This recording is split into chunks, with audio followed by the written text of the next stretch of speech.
Good afternoon, it's Gary Mizell.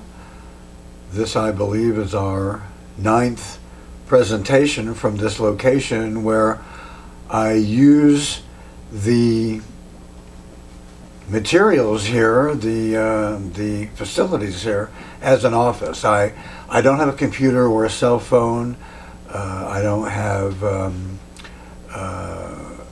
any electronic capabilities at home. I don't have a cell phone, nothing like that. I just have a old Panasonic TV and a landline.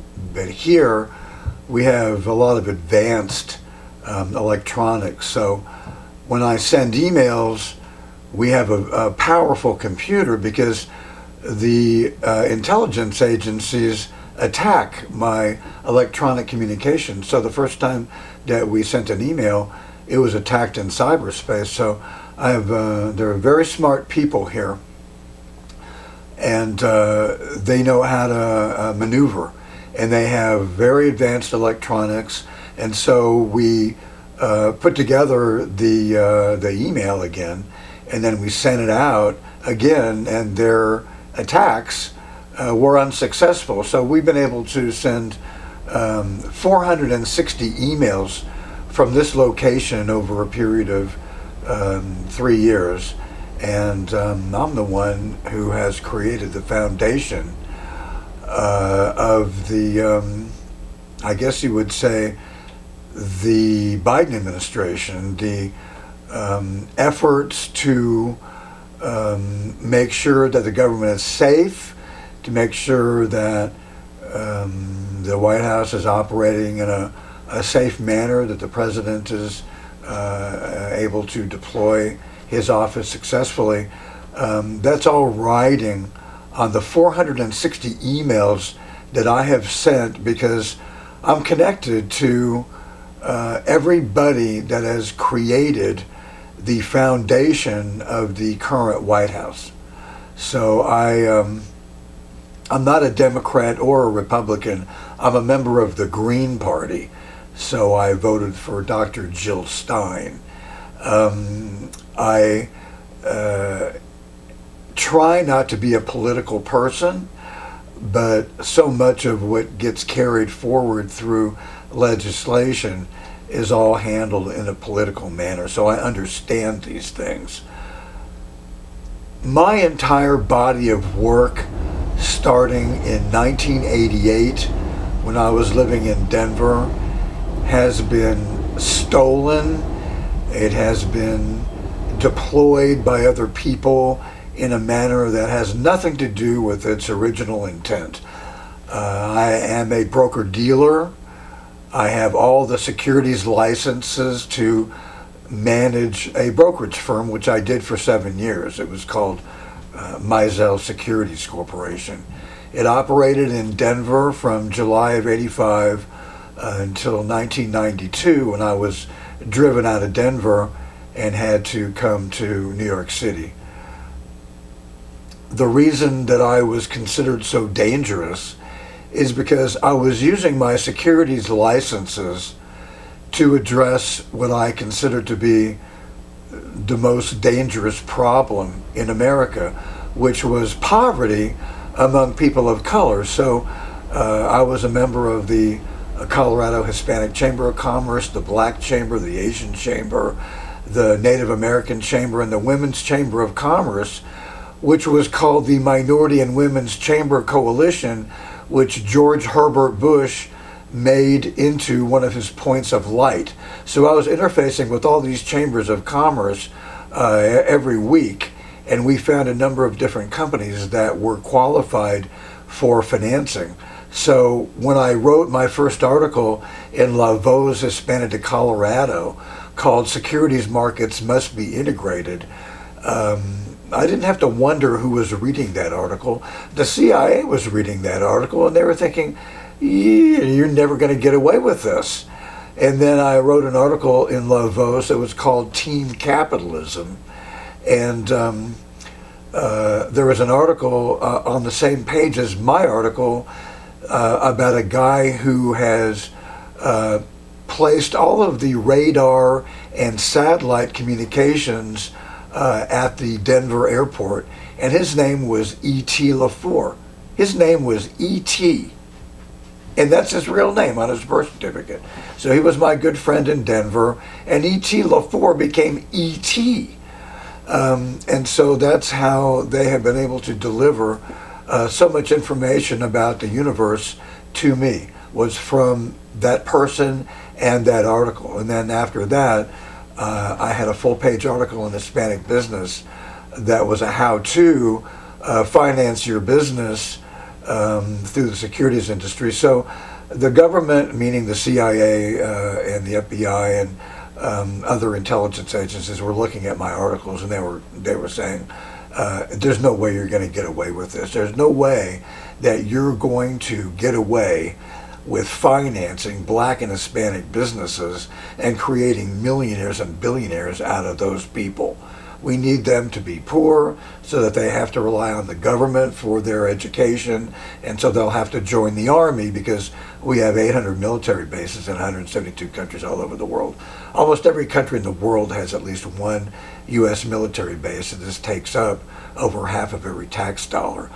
I'm saying all this because I want it to be understood that if you're connected to the FBI, the CIA, the NSA, the Secret Service, the Army, the Navy, the Marines, and the Air Force, and every related Defense Department and intelligence agency worldwide that's connected to us, and extraterrestrial life wants to come down here, who are they going to go to? So they came to me, and I was already pretty much the smartest person in the world, so that's how I developed my education. So my 8 podcasts from this location are about astrophysics and about the coronavirus and all kinds of information involving astrophysics and biochemistry, of which I'm a known expert.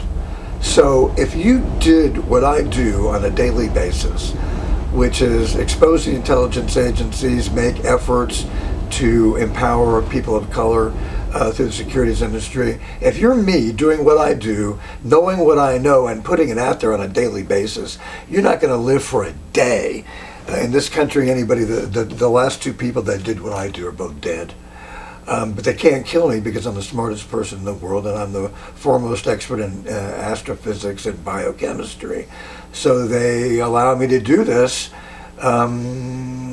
with the expectation that they'll be able to use my knowledge to have their dream come true, which is a conventional weapon by which to take over the world, because there's not going to be a nuclear war which will kill everybody in the world. So the next best thing is to have a conventional weapon that you can take over the world with. And so what I know about the universe and dark matter and psychic energy and all those kinds of things, they think that they can put that into a weapon, which it can be weaponized. But I'm not going to do that, because my weapon is the flow of information that comes from my friends in high places, which span about 500,000 light years in every direction from this location. So most of this information is a rehash, and now I want to tell you what I do on a daily basis. When you consider that every second of my life is captured on camera by the intelligence agencies. If you live in the 500 square foot basement apartment where I live in Queens for 31 years, I have no air conditioning, no heat, I have no air conditioner, I live in virtual poverty. The government makes sure that I can't hire an attorney to attack them. I have a CIA file that's millions of pages long. They dominate my space. They can control all the electronics in my room. I can't plug in a heater or a heating blanket because they want to show me that they can control my environment. So they do that, and so they create an interesting diary, which is what this podcast is all about. This is about my life. So I brought a prop to give you an understanding of what it's like to be me. So This is a book by Stephen King, the favorite author of the intelligence agencies. This is a picture of Stephen King. He lives in Maine. He likes solitude. He likes living in Maine. The capital of Maine is Augusta. And this is one of his most famous books, Christine. So I'm going to put this aside, but Stephen King, Christine, which is about a car, it was made into a movie. All of his books sell millions of copies. His movies makes hundreds of millions of dollars. So I'm going to set this aside and talk about Christine as one example of how people are used by the intelligence agencies. Who's Christine? Christine is a woman named Christine Johnson who anchors the 5 o'clock news on CBS. When I was living in Denver, I was an advocate of CBS television. I have CBS's 10K in my apartment. Every media organ inside of Viacom, which owns CBS television. This is a multi-billion-dollar conglomerate, Viacom. Every single media organ inside Viacom comes from me, from people that I know, activities that I've been involved with. The last person that came from Viacom was a woman named Alex Wagner. Alex Wagner was from Showtime.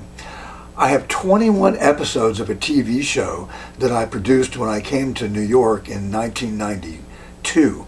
And in 93, in March, starting in March, I produced 21 episodes of a TV show called Cultural Business and Entertainment, where 80% of my guests were black, 5% Hispanic, 5% Asian, and 5% Native American, and a couple of white people. Okay, me and a couple other white people. One was a rabbi, and one was a pianist. This television show was requested by Time Warner Cable in Baltimore.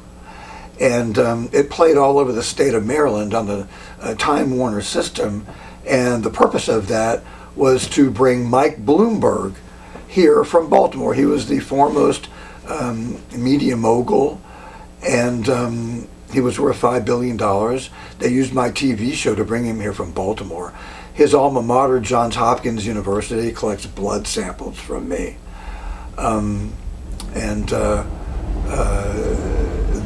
Various things happen with the Baltimore Sun, and all these things take place from Baltimore. So his alma mater is Johns Hopkins University. Ann Pulver is head of the genetics department there. They've been collecting blood samples from me. So if you're me and you know what I know, I'm a very interesting person at a subatomic level. So they look at my genetics in the subatomic world, and they know things about me that I find out from my friends that are verified by them in terms of where I came from. I have a very unique biological history. So, Christine. Stephen King is connected to Gayle King. Gayle King is the editor-at-large of O Magazine. So Oprah Winfrey is a multi-billionaire. Nobody knows how she became a multi-billionaire. She never talks about that. When the original talk show host, Phil Donahue, from Chicago, where Oprah is from, when he criticized the Iraq War, George Bush yanked him off the air and replaced him with Oprah Winfrey. So they gave Oprah Winfrey his time slot and his advertisers, and Dr. Phil was the replacement for Phil Donahue. And now the advertisers, starting with the Oprah Winfrey Show and carrying on to the other media organs, you know, ABC, CBS, and NBC, of which I'm connected to all of them. The advertisers now control the mainstream media. Okay, you're not going to get a multi-billion-dollar contract from the auto industry or the insurance industry or the pharmaceutical industry unless you follow their programming guidelines. So all the TV stations are like one station. And this unification took place when I was on the board of directors of the Colorado Hispanic Media Association in Denver. the president of my company, Frank Martinez, was the president of the Colorado Hispanic Media Association. So they stole my identity and gave it to somebody else with the same name, and so I became this other person who was a multi-billionaire, and that's how they organized the media. And then when I got here, the thing with Oprah came about. And if you ever wondered how Oprah Winfrey became a multi-billionaire, she owns the Oprah Winfrey Show.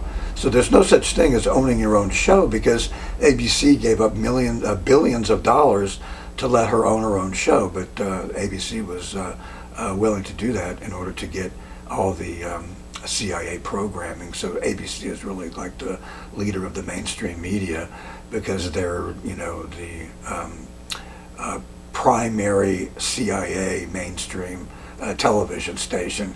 So here we have Christine. So Christine is Christine Johnston, and they changed her name. They took the T out of her name, and she became Christine Johnson, so that she would have the same name as Bob Johnson, Robert L. Johnson. So Robert L. Johnson was the founder and chairman of Black Entertainment Television, one of my creations in 1991 when I was in Denver. I was financing Black and Hispanic businesses. I was using private placements.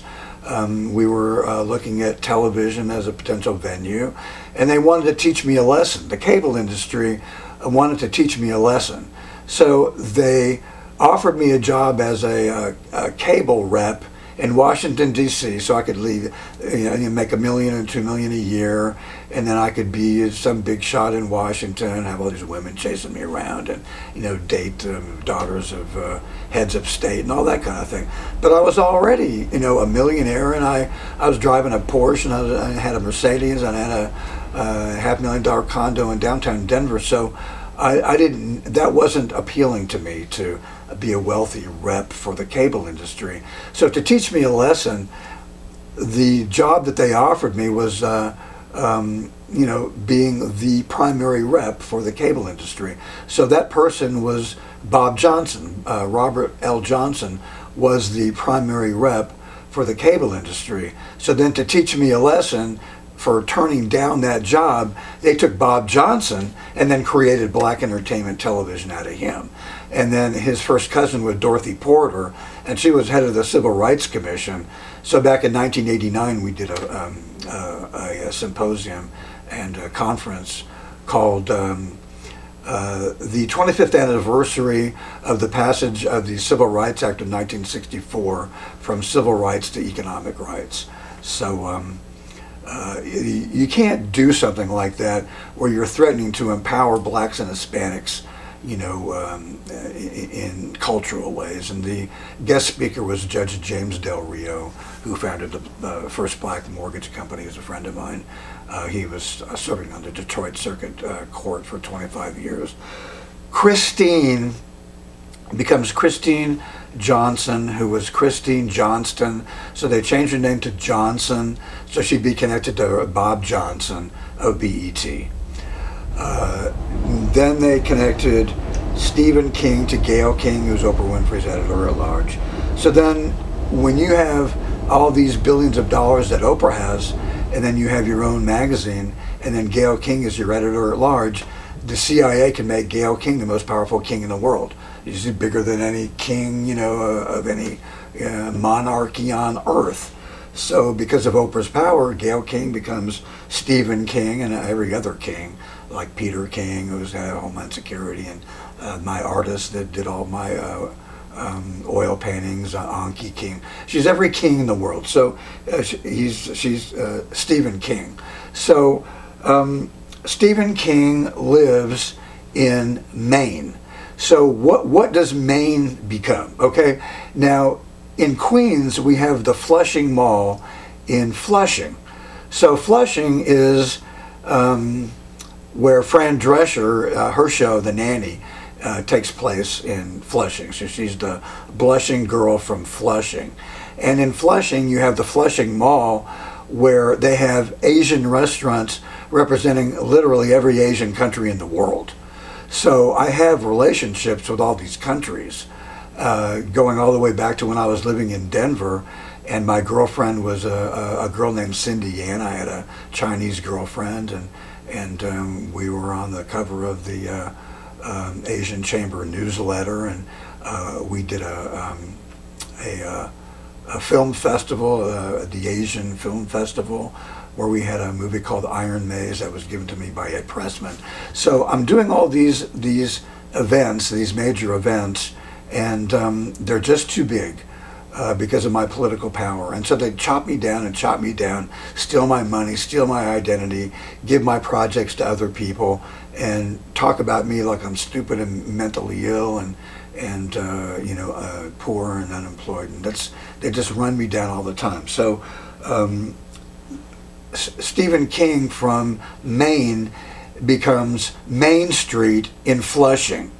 Okay, so the state of Maine becomes Main Street in Flushing. They take over every Asian restaurant, in the Flushing Mall, except for the two Vietnamese restaurants, which I was going to all the time because Vietnam is too big. Because the real O, is not Oprah Winfrey. It's a guy named Cao O. That's his name. That's his last name, is the letter O. If you know about Vietnamese people, O is a name that you can have if you're Vietnamese. So they took all the Vietnamese restaurants out of the Flushing Mall because of me and Cao O, and then Oprah took over that O, and then every other O that you can imagine, because that's her job, is to represent the intelligence agencies. So, she wouldn't like hearing this, and Oprah is a multi-billionaire because they gave her the Oprah Winfrey Show, she's only the second person in history to own their own show. The first one was Desi Arnaz, who owned the I Love Lucy show. So when they wouldn't give him his own show, after saying that his wife, Lucille Ball, was a genius and that she could make them money, he financed the I Love Lucy show himself with his Tropicana Club. So once I Love Lucy got on the air, he owned all the syndication fees. So Desi Arnaz, which was one of the richest people in the world, certainly the richest Hispanic person in history until the recent era. So that's how Oprah became a multi-billionaire. She owns the syndication fees from the Oprah Winfrey Show. So she's only the second person in history that gets to own their own show. $275 million a year in syndication fees at 15 times cash flow and 25 times earnings makes her 15 billion. So that's how she became a multi-billionaire. So you have to do the bidding of the intelligence agency if they're going to make you a multi-billionaire. So I don't want to go too much more into her, but she's a newscaster from Chicago. So you go from a newscaster making $65,000 to $70,000 a year to a multi-billionaire worth $15 billion within 2 years. Only the CIA can do that for you. So I'm assuming I have about, 15 minutes left. I have 7 minutes left. What my life is like is when I wake up in the morning, I have to see what the state of my apartment is. Every person that lives in my building who has ever been in this building is a plant. So I've got a Japanese girl on top of me. She's got a German guy on top of her. So Trump is German. So at the intelligence agencies, they decided, since we were financing Hitler, we were financing Hitler before the war because we didn't know who was going to win the war. So Prescott Bush at A.B. Brown was providing Hitler with his capital, and he was getting all of his steel from Henry Ford, who was a famous anti-Semite. So we were, all committed to Hitler. And so we have a lot of ties there to the Nazi Party, and you can see a lot of it now in the Republican Party of today. This has been brewing since World War II. So with Japan on top of me and Germany on top of her, the German guy comes into my apartment every day. He's got the key to my apartment. If you change the lock, the FBI will give him another key. He comes in there every day, steals my work, steals my articles, plants things, moves things around, pretends to be me, gets filmed by all the cameras in the ceiling, sleeping in my bed, using the bathroom, pretending to be me, taking showers. So he lives in my apartment when I'm not there. So who were we fighting during World War II? Japan and Germany. So I got the Axis powers on top of me. Donald Trump is German.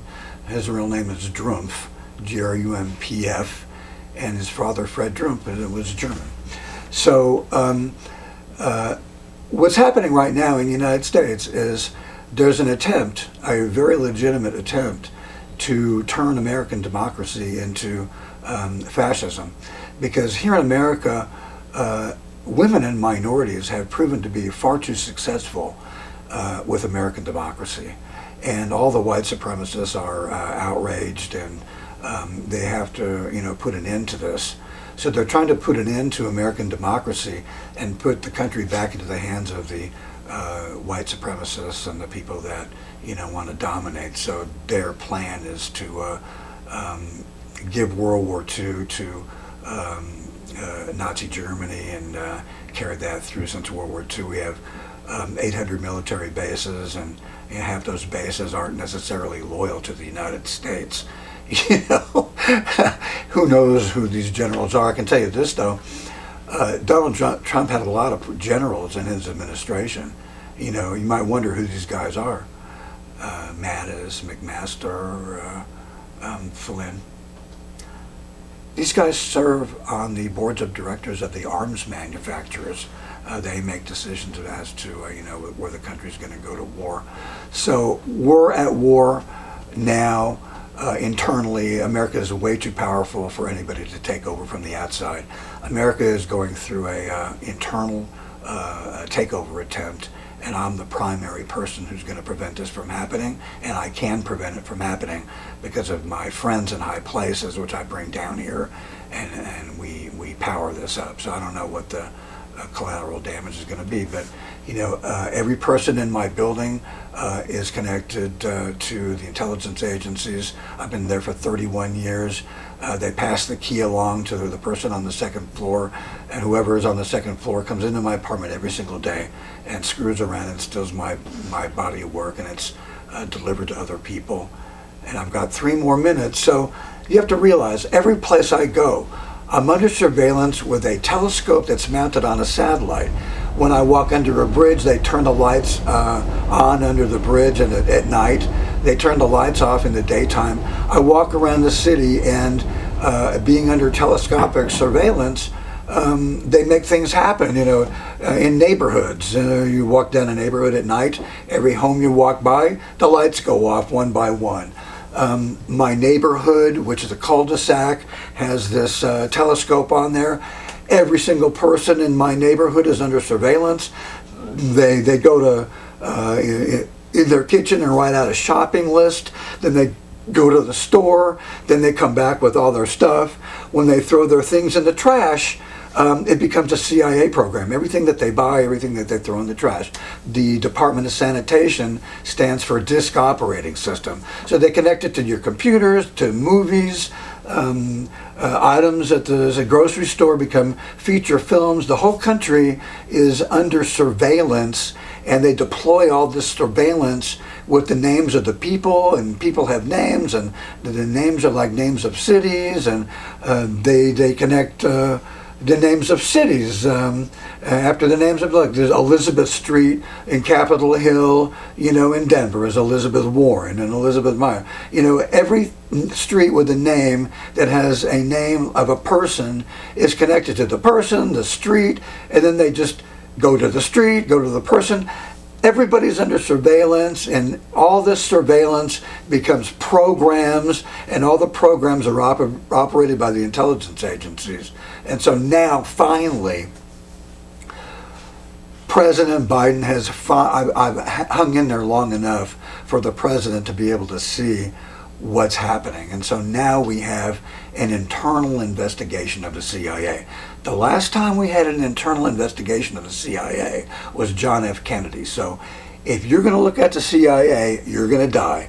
And then his brother Bobby was looking at the FBI. So they killed JFK, CIA, then they killed Bobby Kennedy because he was investigating the FBI. You cannot investigate the intelligence agencies.